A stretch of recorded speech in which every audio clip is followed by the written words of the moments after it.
Hi friends, எல்லாரும் எப்படி இருக்கீங்க? இன்னைக்கு உங்களை மகாராஷ்டிராவில் உள்ள ஒரு பகுதிக்கு கூட்டு போகிறேன். இங்கு பார்த்தீங்கன்னா நல்ல மழை பெஞ்சு பச்சை பசேல்னு எல்லா இடமும் மேக கூட்டங்கள் நிறைஞ்சு போயிருக்கு.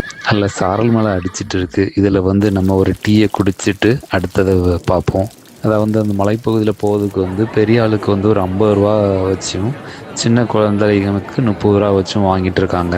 நீங்கள் இந்த மலைப்பகுதிக்கு மேலேக்கு போகணுன்னா ஒன்று குதிரை மூலமாக போகலாம், இல்லைன்னா நீங்கள் பேட்ரி கார் மூலமாக போகலாம், இல்லைன்னா இந்த ட்ரெயின் மூலமாக போகலாம், இல்லைன்னா உங்களை வண்டியில் வச்சு இழுத்துட்டு போகிறதுக்கும் ஆள் இருக்காங்க. அதுக்கு ஒவ்வொன்றுக்கும் ஒவ்வொரு அந்த சீசனை பொறுத்து அவங்க பைசா வாங்கிட்டு இருக்காங்க. வாங்க நம்ம இன்றைக்கி ட்ரெயினில் போவோம். இன்றைக்கி அதுக்காண்டி ஒருத்தரை பிடிச்சி படாத பாடுபட்டு நம்ம டிக்கெட் எடுத்திருக்கோம். இதில் பார்த்தீங்கன்னா ஃபஸ்ட் கிளாஸுக்கு பெரிய ஆளுக்கு 300 ரூபாயும், சின்ன குழந்தைகள் 180. அதே மாதிரி செகண்ட் கிளாஸில் பெரிய ஆளுக்கு 48, சின்ன குழந்தைகளுக்கு 30 ரூபா வாங்குறாங்க. இதில் போகும்போது நிறைய இயற்கையோடைய அழகை நீங்கள் ரசிக்கலாம். அந்த மேக கூட்டங்கள், அருவிகள் எல்லாத்தையும் நீங்கள் முடிஞ்ச வரை இந்த டாய் ட்ரெயினில் ட்ராவல் பண்ணதுக்கு நீங்கள் முயற்சி பண்ணுங்கள்.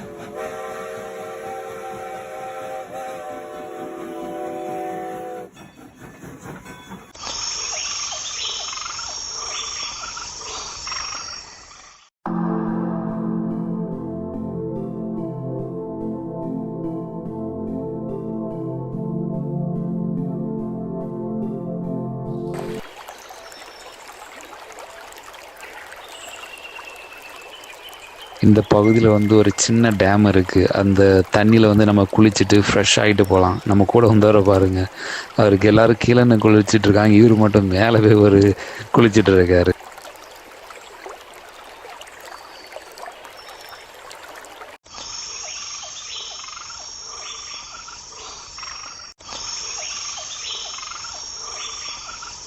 இப்போ அந்த டேம் பக்கத்தில் நம்ம உட்காந்து அந்த இயற்கை காற்று, அந்த மேகங்கள், அந்த தண்ணியோட சப்தம், அதை ரசிக்கும்போது நம்ம எவ்வளோ தான் ப்ரெஷரில் இருந்தாலும் அது ஃபுல்லாக போயிடுது.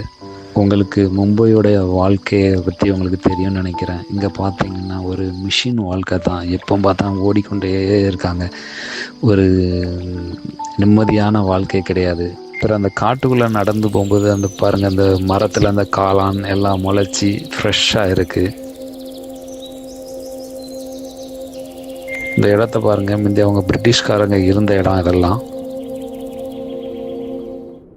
இது பார்த்தீங்கன்னா அந்த மலை பேர் மாத்தேரான். மாத்தேரான்னா அந்த மலை பகுதியில் நெத்தியில் இருக்கும் காடுன்றதுக்கு அர்த்தம். இதில் பார்த்தீங்கன்னா இது 1850 ஹக் பாயிண்ட்லெஸ் மாஸ்டரால் இந்த இடம் கண்டுபிடிக்கப்பட்டது. அதுக்கப்புறம் 1907 இந்த மலைப்பகுதி மேலே போவதற்கு ரயில் பாதையெல்லாம் அமைச்சாங்க. அது சர் ஆர்டம் ஜி பீர்பாய்ங்கிறவரால் இது இந்த ட்ராக் எல்லாம் போட்டாங்க. அதுக்கப்புறம் இதை ஒரு பெரிய ரீசார்ட்டாக இதை மேம்படுத்தி, அதாவது ஆங்கிலேயர்கள் கோடை காலத்தில் அவங்க இருந்து ரெஸ்ட் எடுத்து போகிறதுக்கு இதை அமைச்சாங்க. இங்கே நிறைய பகுதி இருக்குது. ஆனால் நீங்கள் வந்தீங்கன்னா அங்கே ஹோட்டல் தங்குறதுக்கு சாப்பாடுக்கு எந்த பிரச்சனையும் இருக்காது. அதே மாதிரி நீங்கள் வந்தீங்கன்னா ஒரு 3 நாள் குறைஞ்சது இருந்து இந்த இடத்த நம்ம சுற்றி பார்க்கலாம். நிறைய பாயிண்ட்கள் இருக்குது. அதோட விவரங்கள், அதோட ஃபோட்டோஸ் எல்லாம் நான் உங்களுக்கு இந்த இதில் உங்களுக்கு ஆட் பண்ணி உங்களுக்கு விடுதேன். முடிஞ்ச வரை இங்கே பார்த்து விசிட் பண்ணுங்கள். நம்மளுடைய சேனலையும் சப்ஸ்கிரைப் பண்ணி லைக் பண்ணுங்கள். முடிஞ்ச வரை மற்றவங்களுக்கும் ஷேர் பண்ணி கொஞ்சம் சப்போர்ட் பண்ணுங்கள்.